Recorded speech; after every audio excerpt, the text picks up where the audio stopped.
आवेश संरक्षण का नियम। आवेश संरक्षण का नियम, आवेश न तो उत्पन्न किया जा सकता है, आवेश न तो उत्पन्न किया जा सकता है और न ही नष्ट किया जा सकता है। यानी कि संपूर्ण आवेश संरक्षित रहता है। आवेश को न तो उत्पन्न कर सकते हैं और न ही नष्ट कर सकते हैं। इसे आवेश संरक्षण का नियम कहते हैं। यानी कि जो भी ब्रह्मांड में आवेश है वो पूर्ण रूप से कैसा होता है, संरक्षित होता है। जितना धन आवेश होता है उतना ही ऋण आवेश होता है।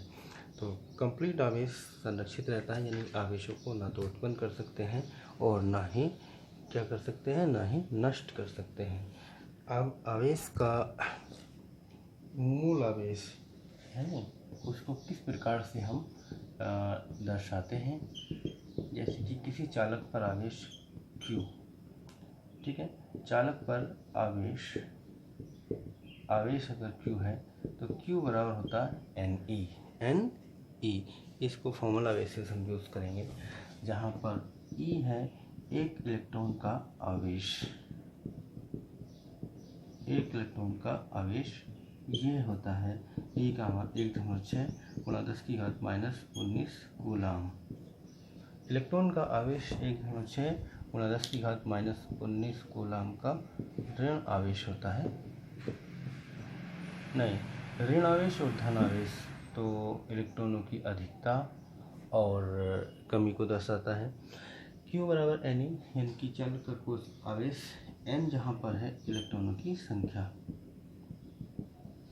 N इलेक्ट्रॉनों की संख्या है, तो Q बराबर Ne से हम इलेक्ट्रॉन पर कुल आवेश निकाल सकते हैं, यानी इलेक्ट्रॉन का कुल आवेश कितना होगा। अब बात आती है, इलेक्ट्रॉन पर जो आवेश होता है एक पूर्ण संख्या होती है। जैसे इलेक्ट्रॉन पर E, 2E, 3E, 4E इस तरह से आवेश हो सकता है। यानी कि किसी चालक पर जो आवेश होता है, किसी चालक का आवेश पूर्ण संख्या के रूप में दर्शाया जाता है।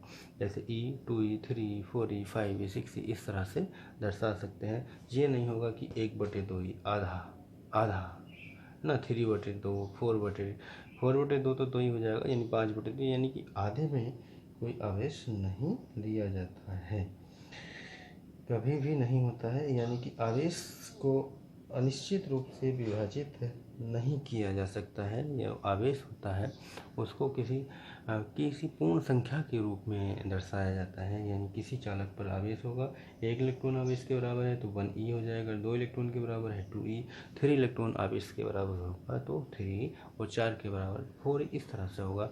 यानी कि आधा, 1.5, 2.5 उस तरह से आवेशित नहीं होता है। अब आता है जैसे कि धन आवेश, अगर किसी चालक पर आवेश है, उस पर धनावेश है या ऋणावेश है, या इलेक्ट्रॉनों की अधिकता है या कमी है, ठीक है। अब अगर धन आवेश है तो इलेक्ट्रॉनों की आती है कमी, ठीक है। चालक पर अगर धनावेश है तो इलेक्ट्रॉनों की आती है कमी, तो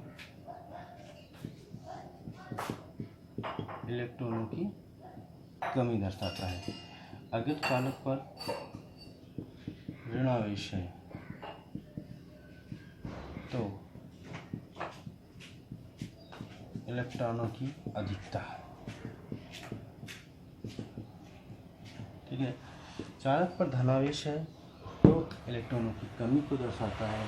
अगर चालक पर ऋण आवेश है तो इलेक्ट्रॉनों की अधिकता को दर्शाया जाता है।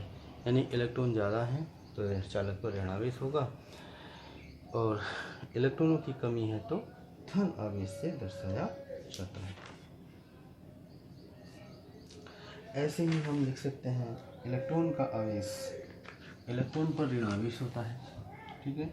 इलेक्ट्रॉन का जो आवेश होता है वो कैसा होता है, ऋण आवेश। इलेक्ट्रॉन का आवेश -E, एक इलेक्ट्रॉन का आवेश है, E बराबर 1.6 × 10⁻⁻19 कूलाम होता है। तो इलेक्ट्रॉन का आवेश ऋणात्मक होता है, यानी कि -E। और प्रोटॉन का आवेश, प्रोटॉन पर धनावेश होता है, प्रोटॉन का आवेश वो इलेक्ट्रॉन के आवेश के बराबर होता है, वो होता है प्लस ई।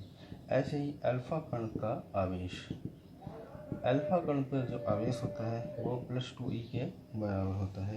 यानी कि 2 इलेक्ट्रॉन के आवेश के बराबर धनावेश जो होता है वो किस पे होता है, अल्फा कण पे होता है। या कह सकते हैं कि अल्फा कण का आवेश प्रोटॉन के आवेश का 2 गुना होता है।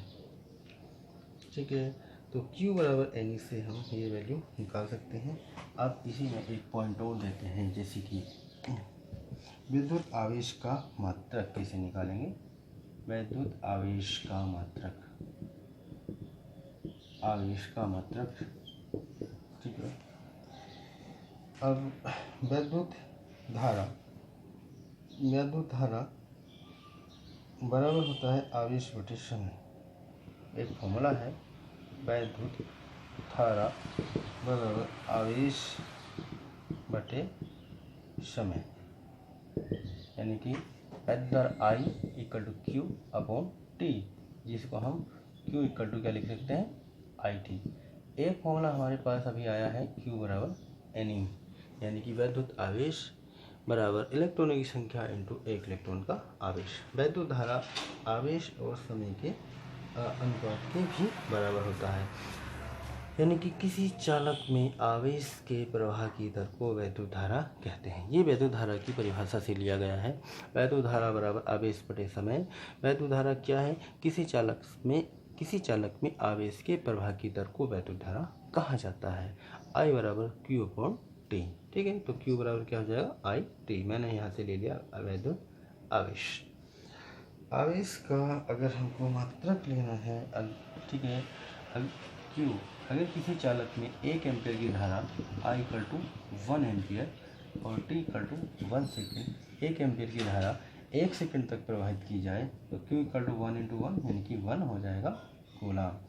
तो मात्रक क्या होगा, देखिएगा, I का मतलब क्या है, एम्पियर, और T का मतलब है सेकेंड, एम्पियर सेकेंड, यानी कि आवेश का मात्रक, आवेश Q मतलब Q का मात्रक, Q होता है आवेश, आवेश का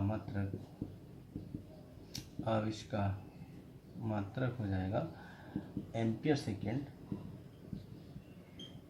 सेकेंड, इसको कूलम भी कहते हैं, ठीक है।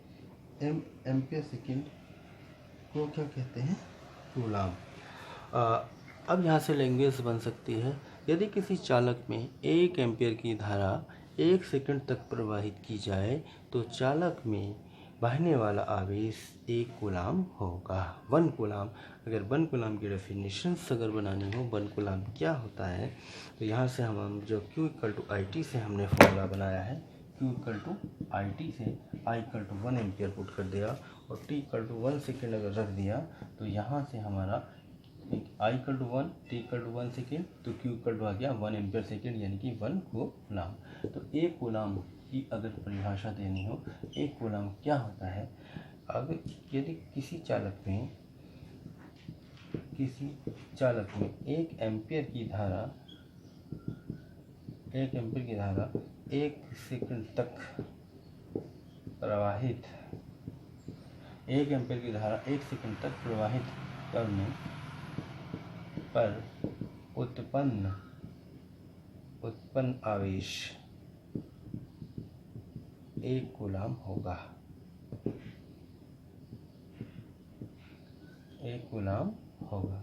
यानी कोई चालक है जिसमें 1 एम्पीयर की धारा अगर 1 सेकंड तक प्रवाहित कर दी जाए तो उसमें 1 कूलम का आवेश उत्पन्न हो जाता है, यानी कि 1 कूलम = 1 एम्पीयर × सेकेंड।